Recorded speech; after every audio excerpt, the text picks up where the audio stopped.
東京係一個美食武林，高手如雲。頂流名店有間被譽為人生最難訂位餐廳，係一間 Yakitori 燒料店。大名鼎鼎嘅 Torishiki， 唔理係 Torishiki 又或者係嘅創辦人大廚池川宜輝先生，都被稱為燒料之神。大約7、8年前啦，我有個朋友成功訂位，就邀請我一齊去食晚餐。哇，好幸福！從今以後，對於佢嘅神級燒飯團念念不忘。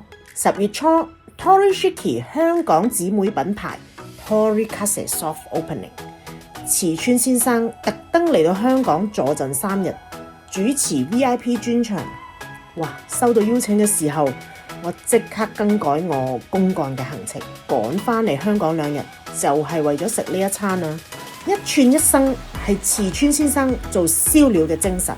同大部分燒串唔同，池川先生嘅燒串風格講求大火、速度，以撥線精準控溫。每一串燒料入口都係熱度十足，同埋熟度啱啱好，好厲害。燒料之神有幾神？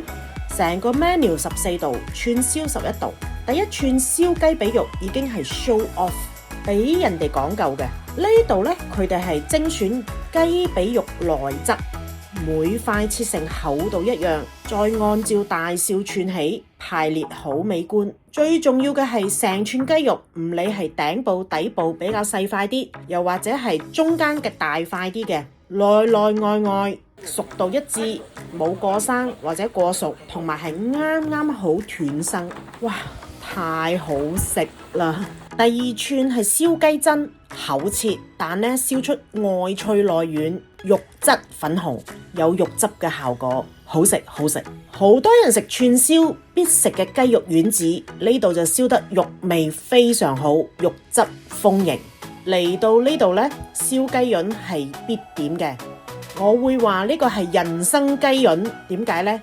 因為好可能係你人生入邊食過最好食嘅雞潤啊！潤味甘香濃郁，而且口感非常非常 creamy， 好似喺食融化嘅芝士一樣。哇！最意想不到嘅係燒番薯，香甜無比之餘呢，個軟糯嘅口感一言難盡，同人哋好唔一樣啊！後來我特登去問咗，原來咧佢哋將啲番薯買翻嚟之後，仲會埋在地下嘅冷土入邊熟成一段時間，以濃縮糖分轉化質感，唔怪得咁與別不同啦，好好食啊！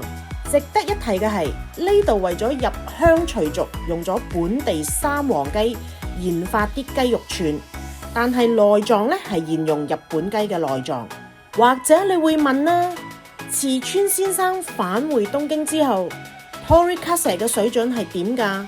其實今晚嘅 VIP 專場係池川先生同佢嘅徒弟，亦都係香港店嘅主廚松井亮輪流主持左右燒爐。咁兩邊嘅客人呢都食得到師徒兩個人嘅手勢嘅。松井亮嘅燒串好出色，相信係咁先至會被派嚟香港主持大局嘅。唉，不過我念念不忘嘅燒飯團就冇再供應啦。個結尾呢係個松茸雞粒土鍋飯，都好好味㗎。